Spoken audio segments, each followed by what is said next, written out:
आप सभी को दीपावली की हार्दिक शुभकामनाएं। आज की वीडियो में मैं आपको दीपावली की सरल और संपूर्ण पूजा विधि बताऊंगी। श्री शिवाय नमस्तुभ्यम, हर हर महादेव। आप सभी का मेरे चैनल पर बहुत बहुत स्वागत है। तो चलिए हम दीपावली की सरल पूजा विधि के बारे में जानते हैं। तो सबसे पहले जहाँ पर हम दीपावली का पूजन करेंगे उस स्थान को हम अच्छे से साफ कर लेंगे।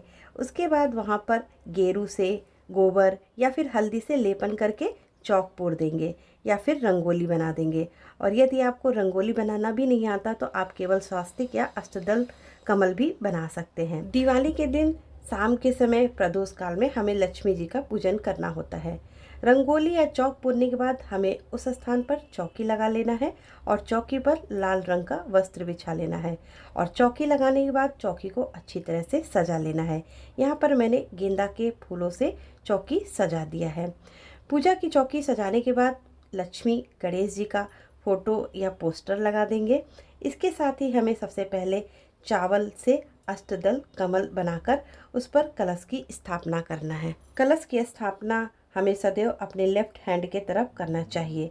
चावल से अष्टदल कमल बनाने के बाद एक कलश में थोड़ा सा गंगा जल डालकर शुद्ध जल कलश के कंठ तक भर देंगे।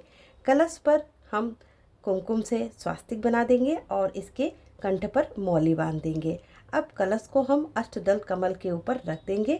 इसके बाद इसमें एक हल्दी की गांठ, एक सुपारी, एक लौंग, एक इलायची, एक सिक्का, थोड़ा सा अक्षत का दाना और एक फूल डाल देंगे। इन सामग्रियों को डालने के बाद आम के पत्तों को भी हम डाल देंगे। आम के पत्तों पर हम कुमकुम से तिलक कर देंगे और यदि आपको आम के पत्ते ना मिले तो आप अशोक के पत्ते भी ले सकते हैं। आप अपने इच्छा अनुसार पत्ते ले सकते हैं। यहाँ पर मैंने 5 आम के पत्ते लिए हैं। इसके बाद एक छोटी सी प्लेट में चावल भरकर हम कलश के मुख पर रख देंगे और इसके बाद कलश के ऊपर एक पानी वाला नारियल रखना है। नारियल पर चुनरी लपेटकर कुमकुम से तिलक करके नारियल का मुख अपनी ओर करके, मतलब पूजा करने वाले की ओर मुख करके रख देंगे। इस विधि से हम लक्ष्मी कलश की स्थापना कर लेते हैं। इसके बाद हम माता लक्ष्मी और भगवान गणेश की मूर्ति को विराजमान करेंगे।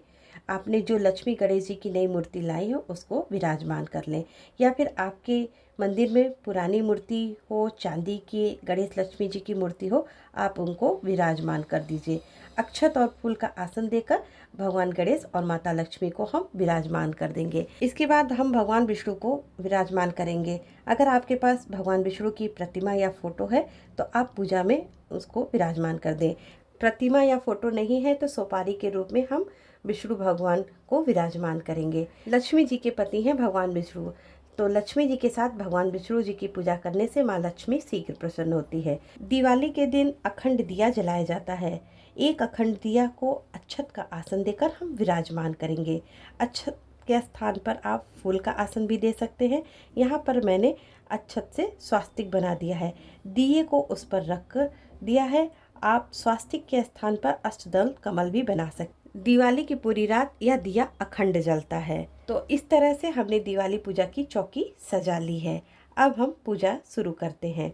माता लक्ष्मी और भगवान गणेश जी का ध्यान करते हुए हम धूप दीपक को प्रज्वलित कर लेंगे।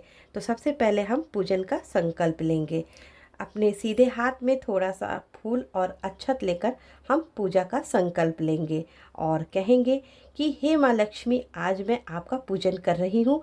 आप मेरे घर में सदा ही वास करो, मेरे घर में अन्न धन की बरकत करो। या कर कर हमने जो अपने सीधे हाथ में अक्षत और फूल लिया है वह माता लक्ष्मी के चरणों में समर्पित कर देंगे। इसके बाद हम सभी को सांकेतिक स्नान कराएंगे। तो सबसे पहले भगवान गणेश जी को, माता लक्ष्मी जी को, कलश, दीपक सभी के ऊपर हम जल का छींटा कर देंगे। इसके बाद भगवान गणेश जी को और विष्णु जी को हम जनेऊ अर्पित करेंगे और इसके बाद सभी को हम वस्त्र रूपी कलावा अर्पित कर देंगे। यदि आपने भगवान गणेश और माता लक्ष्मी जी के लिए नए वस्त्र लाए हैं तो कलावा के स्थान पर आप उन्हें नए वस्त्र पहना सकते हैं।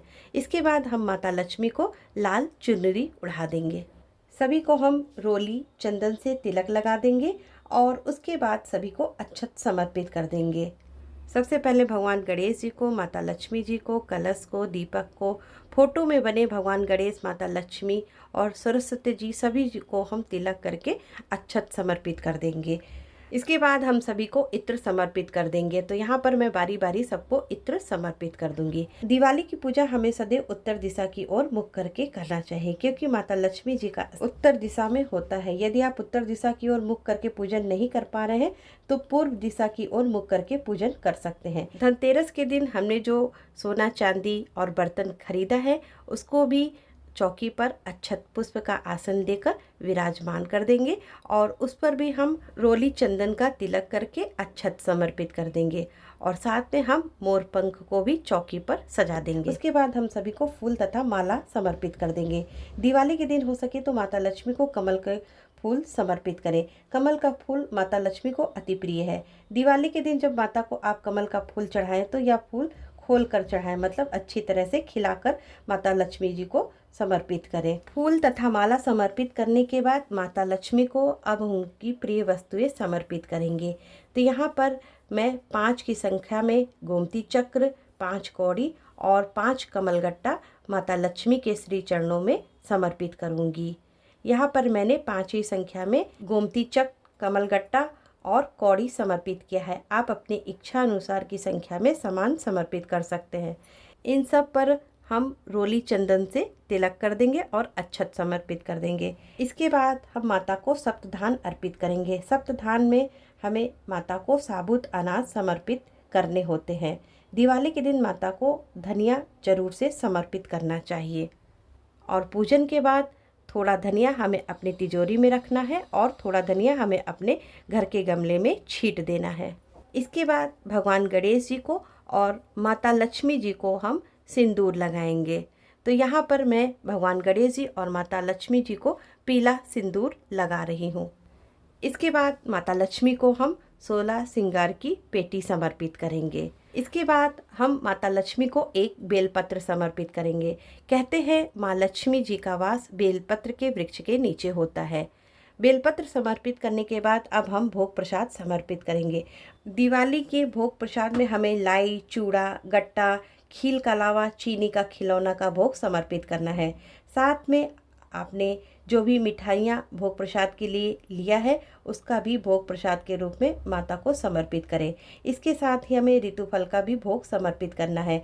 जो भी ऋतुफल आपको मिल जाए आप उनको समर्पित करें। भोग प्रसाद समर्पित करने के बाद एक पान के पत्ते पर अलग से जो भी भोग हमने समर्पित किया है उसमें से थोड़ा थोड़ा सामान पान के पत्ते पर हम रखें और माता को समर्पित कर देंगे। माता को पान अति प्रिय है, इसलिए हम पान के पत्ते पर माता को भोग प्रसाद समर्पित करेंगे। इसके बाद सभी को हम जल समर्पित कर देंगे। तो इस तरह से हमें भोग प्रसाद समर्पित कर देना है। इसके बाद हमें लक्ष्मी जी की कथा सुनना है। तो कथा सुनने के लिए अपने सीधे हाथ में थोड़ा सा अक्षत और फूल ले लेना है। अगर आप कथा सुनते हैं तो आप कथा सुन लीजिए। अगर आप लक्ष्मी जी के मंत्रों का जाप करते हैं तो आप लक्ष्मी जी के मंत्रों का जाप कर लीजिए। लक्ष्मी सूक्ति या फिर कनक धारा स्तोत्र का पाठ भी कर सकते हैं। लक्ष्मी जी का यदि आप कथा सुनते हैं तो कथा का वीडियो आपको मेरे चैनल पर मिल जाएगा। कथा सुनने के बाद हाथ में लिए अक्षत पुष्प को हम माता लक्ष्मी और गणेश जी के चरणों में अर्पित कर देंगे और थोड़ा सा चावल जल के लोटे में डाल देंगे। पूजा के बाद इस लोटे जल से तारों को अर्घ्य दे देंगे और यदि आकाश में तारे ना दिखे तो इस जल को आप अपने पौधों में भी डाल सकते हैं। इसके बाद हम माता लक्ष्मी जी के सामने बहुत सारे दीपक जलाते हैं। दिवाली के दिन लक्ष्मी पूजन के समय आप जितने दिए माता लक्ष्मी के समक्ष जलाते हैं उतने दिए जला दें। इसके बाद हम सभी को धूप दीपक दिखाएंगे। दिवाली पूजन में हम लक्ष्मी पोटली को भी माता लक्ष्मी के पास रख देते हैं। लक्ष्मी पोटली का मुख खोलकर पूजा में रखना चाहिए। दिवाली पूजा में अब हम माता लक्ष्मी को धान की खील समर्पित करेंगे। दिवाली के दिन माता लक्ष्मी जी के ऊपर धान के खील की वर्षा करना बहुत जरूरी होता है। धान की खील की वर्षा हमें अपने दोनों हाथों में इस प्रकार से लेकर खड़े होकर माता लक्ष्मी जी के ऊपर से धीरे धीरे खील की वर्षा करना है। इसे धान की वर्षा या खील की वर्षा बोलते हैं। दिवाली के दिन धान की वर्षा करना बहुत ही शुभ रहता है। घर के सभी सदस्यों को खील की वर्षा करना चाहिए। इसके बाद दीप जलाकर हम माता लक्ष्मी जी की आरती करते हैं। माता लक्ष्मी जी की आरती के लिए सुंदर थाली सजाकर हम आरती करेंगे। बहुत ही प्रेम पूर्वक हम आरती करेंगे। आरती सबसे पहले भगवान गणेश जी की, भगवान विष्णु की और माता लक्ष्मी जी की करेंगे। बहुत से लोग दिवाली के दिन माता लक्ष्मी जी की आरती नहीं करते, तो जैसा आपके यहाँ पूजन होता है आप वैसा पूजन करें। आरती करने के बाद आरती के ऊपर से जल की 3 फेरी लगा देंगे। इसके बाद हम भगवान गणेश, माता लक्ष्मी, विष्णु भगवान को आरती दिखाकर स्वयं तथा परिवार के सदस्यों को आरती दिखा देंगे और दक्षिणा के स्वरूप में हम कुछ द्रव्य समर्पित कर देंगे। इसके बाद हाथ जोड़कर माता लक्ष्मी जी से अपने घर में अस्थायी निवास के लिए प्रार्थना करेंगे। घर में अन्न धन बरकत के लिए माता से विनती करेंगे और पूजा में हुई गलती के लिए क्षमा प्रार्थना करेंगे। रात भर पूजा की चौकी लगा रहने देंगे। केवल भोग प्रसाद पूजा के बाद उठाकर सभी को बांट देंगे। तो इसी विधि से दिवाली पूजा संपन्न होती है। घर के हर कोने में हम दीपक लगाकर हर स्थान को प्रकाशमान कर देंगे। दिवाली की रात को हमारे यहाँ काजर पारने की प्रथा है। तो पूजा में हमने जो अखंड दीपक जलाया है उसके ऊपर इस प्रकार से हम इसको रखकर काजल पारते हैं और काजल पड़ने के बाद हम इसको अपनी आँखों में लगाते हैं। ऐसा कहा जाता है इस काजल को लगाने से नज़र दोष से हम मुक्ति पाते हैं और माता लक्ष्मी की कृपा प्राप्त करते हैं। दिवाली के दिन झाड़ू पूजन अवश्य रूप से करना चाहिए। झाड़ू पूजन सूर्यास्त होने से पहले कर लेना चाहिए। यदि आप सूर्यास्त होने से पहले पूजन नहीं कर पाए हैं तो दिवाली की पूजन के समय आप झाड़ू पूजन जरूर करें। तो इस विधि से दिवाली की पूजा संपन्न होती है। तो उम्मीद करती हूँ आपको ये वीडियो काफ़ी पसंद आया होगा। तो मिलते हैं अगली वीडियो में, तब तक के लिए श्री शिवाय नमस्तुभ्यम। हर हर महादेव। जय माँ लक्ष्मी।